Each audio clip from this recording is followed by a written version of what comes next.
Here I am on my alternate favor tune. This is a Bladeforged Paladin using my Jedi Knight build that I made just in case my other favor tune dies. I think it's always a good idea on Hardcore League to have a backup, a plan to what to do if the worst should happen and your main is killed, whether due to something stupid like lag or a bad decision or something like that. So I am not immune to bad decisions, and as a result, I made a second favor tune because I really would like to get to 5k favor and win the Bloody Footprints for Hardcore League Season 5. So this is my second tune.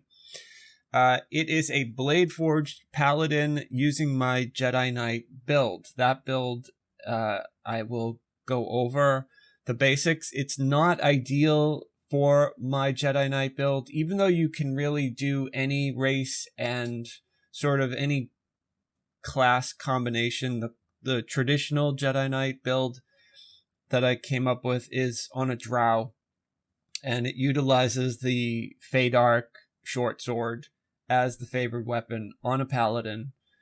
You go to level 20 as a paladin, and you get all the benefits for the shortsword being your favorite weapon. Well, for Hardcore League, I didn't want to do another drow because I did one from my other favor tune.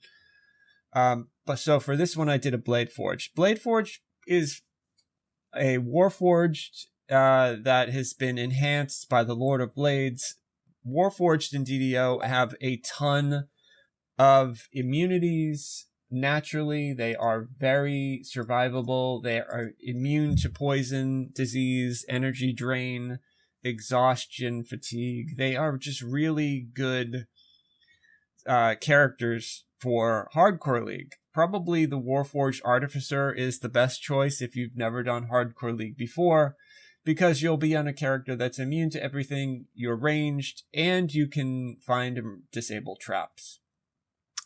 So I am a Bladeforged Paladin. I made it to level 15, and I'll show you my enhancements. Right now, I am almost completely invested in the Sacred Defender tree. This is not standard for my Jedi build either. My Jedi build lives in the Knight of the Chalice, and then as an alternate, I go into Vistani Knife Fighter and go up to immunity to energy drain. So if I were on a drow, that's what I would do. But what I have found is that being in the Sacred Defender tree, coupled with all of my Warforged immunities, has made me very tanky.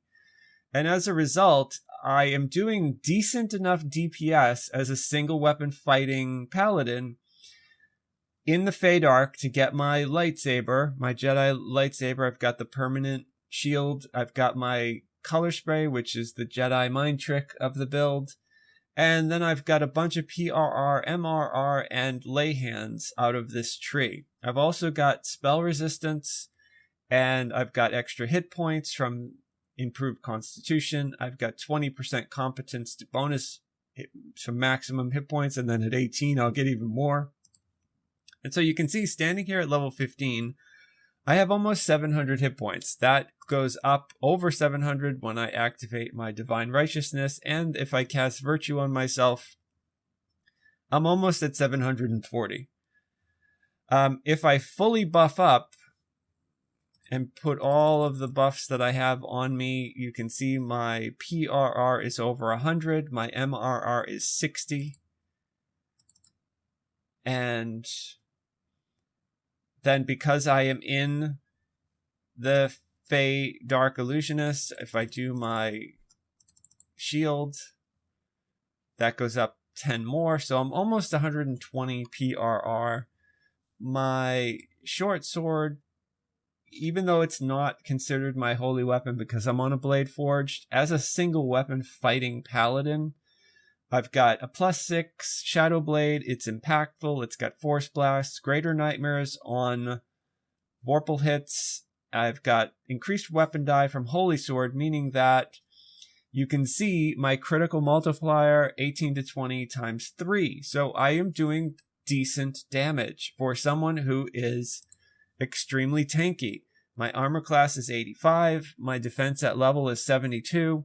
You can see my saving throws are well above sort of normal heroic levels. I have almost a 50 fortitude save. I'm over 30 on all of my other saves. My main stat for the Jedi build is charisma. So I started with an 18 charisma and I've just blasted that up. The other thing I'm dumping points into, although I haven't added any since I started, is constitution. And so just standing here with 25 fire resist, 24 acid resist, 120 PRR, almost 60 MRR.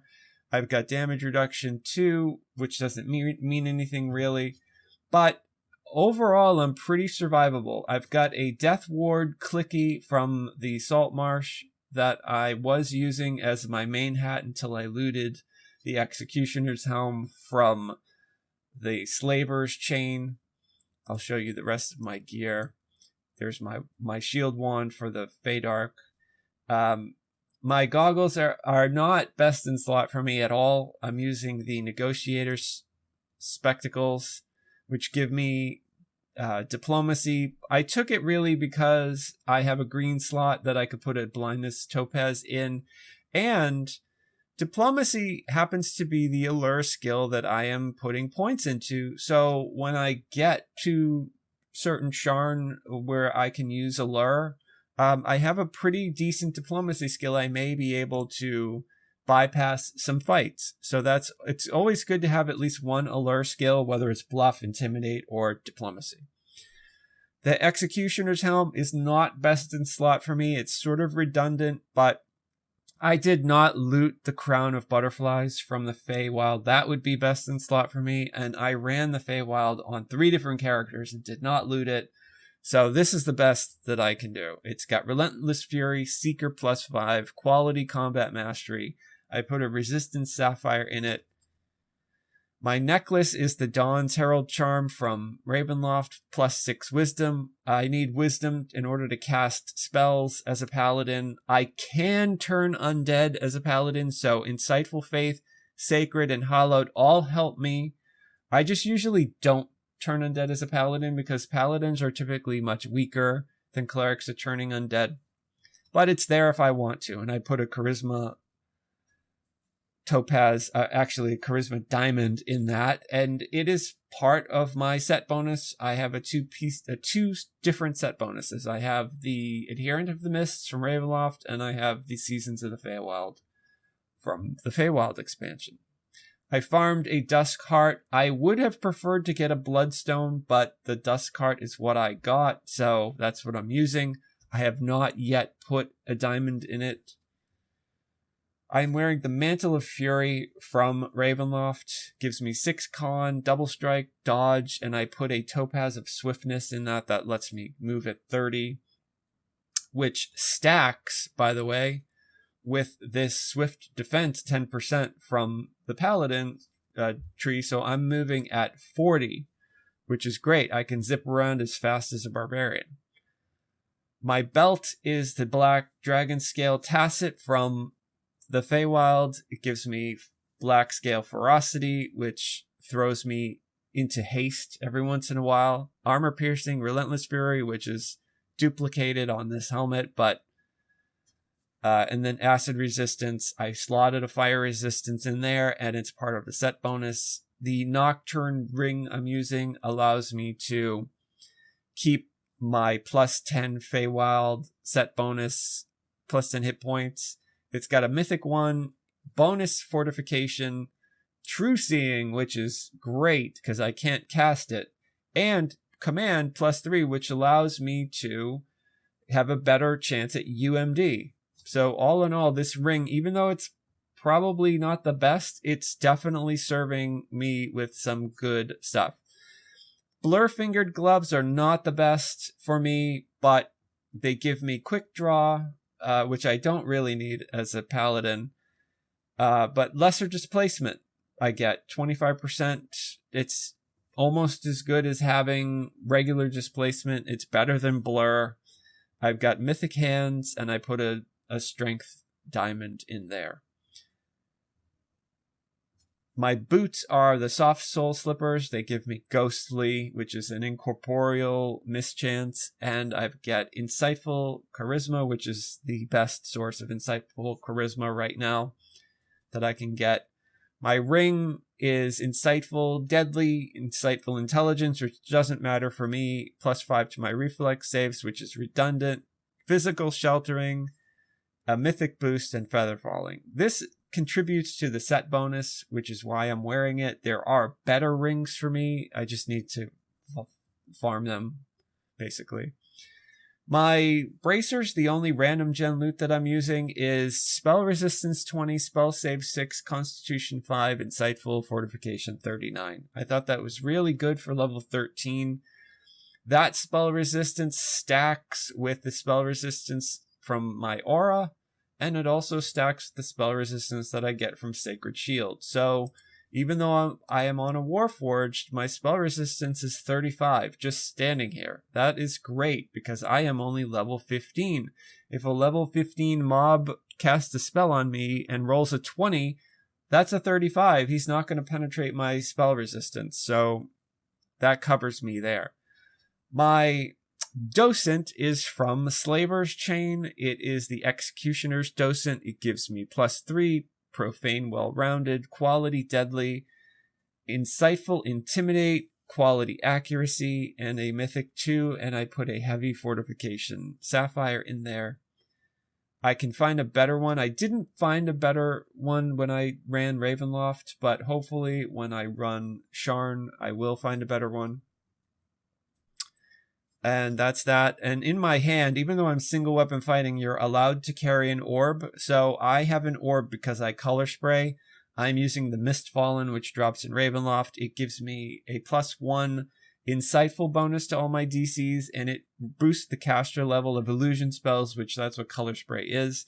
I also get a mythic 2 shield boost and a +5 orb bonus if I shield block. It also is part of the Ravenloft set that I am wearing. My weapon is almost exclusively the Shadow Blade. Because I am single weapon fighting, I have greater single weapon fighting right now. But I also looted an Echo of the Black Razor from White Plume Mountain, which I can equip as a Bladeforged. I get, that is my holy weapon of choice, a two-handed sword. If I need to swap to a different weapon because not everything takes damage from the Shadow Blade, then I use the Black Razor. The feats that I selected for this build are outlined in my Jedi Knight post on the forum. It's single weapon fighting, magical training in order to access the Feydark illusionist tree, and my combat style, single weapon fighting improved and greater. The spells that I select: Holy Sword increases the competence bonus to crit range and crit multiplier of my weapon. I have a 10% sacred bonus to double strike with Zeal. I have Prayer, which gives me a luck bonus to all of my attack and damage rolls, saving throws, skill checks. I have Repair Serious Damage, but I don't rely on that because what I do have that's even better is the Racial Communion of Scribing. From the racial tree, you can take this at level 1 if you have enough points to put in it, and this thing heals phenomenally. It is a giant repair. It also casts haste on me. You can see the speed of reconstruction is a haste. So usually that's my main heal. I use my temporary hit points if I take little damage. I have my lay hands, which you can see hits me very big, and I have 6 of those. I carry potions, so I can off heal myself. I do have the one spell that I can cast, and then I have my big repair. So I am very self-sufficient when it comes to healing. Even if I do my Blade Sworn transformation, which makes me immune to all other forms of healing, I can still repair myself. So I have multiple means of repairing. And then I have Resist Energy. I have my Angel Skin, which increases my physical and magical resistance. I have my Divine Favor, which is a luck bonus to attack and damage. Virtue is temporary hit points, and Bless gives me a morale bonus to attacks and saves versus fear, although it doesn't really matter for me. I'm immune to fear, but I can cast that on a group. I have 5 Smite Evil charges, and I have my Sunder slotted. Once I get more points as I go up, I'm pretty much done in the Sacred Defender tree, except for this Glorious Stand. I will put points into Knight of the Chalice, and then depending on what content I do, I may respec into Knight of the Chalice completely. It just depends on how the gameplay goes, but right now I'm staying tanky, and it's working out pretty well. I can use teleport scrolls 65% of the time. I have a couple of lesser restoration potions for when I need. I have remove curse potions and neutralize poison potions if I should need them. I've got my Cloak of the World Shaper for spell absorption, and I need to go get a Larafay. But yeah, that's pretty much the alternate character. If something happens to my main favorite tune, then I will try to get 5,000 favor on this. I have not done any challenges on this tune, but I have done a bunch of favor. I've got 2,700, not quite as good as my main favorite tune, but close enough that if something happened to my main favorite tune, I could catch up and I wouldn't be that far behind. They're both level 15. It's just my other character's done some more content. I didn't skip anything on this tune except for Dread Sea, which is new, and I didn't feel like running on hardcore. I did Devil Assault on hard. I skipped Temple of Elemental Evil 2, and then I ran everything else, and now I'm working on level 11s. I still need to do Necro 3. I need to do just a lot of 11s. I've done some of the Ravenloft ones farming for gear, but that's pretty much it. Oh, and I did jump into an Invaders group, and I ran that just to get it out of the way.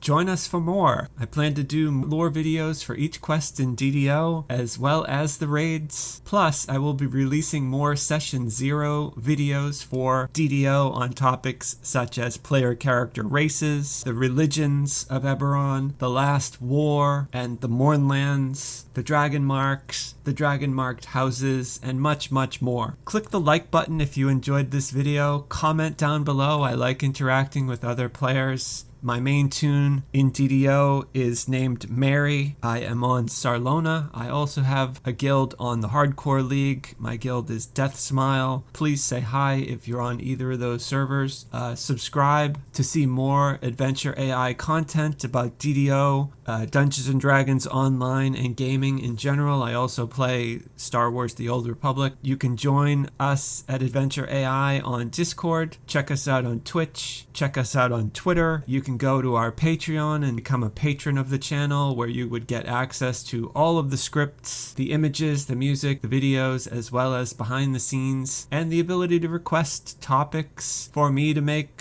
future videos. Thanks very much. I hope you have a great rest of your day, and I hope your adventures go well.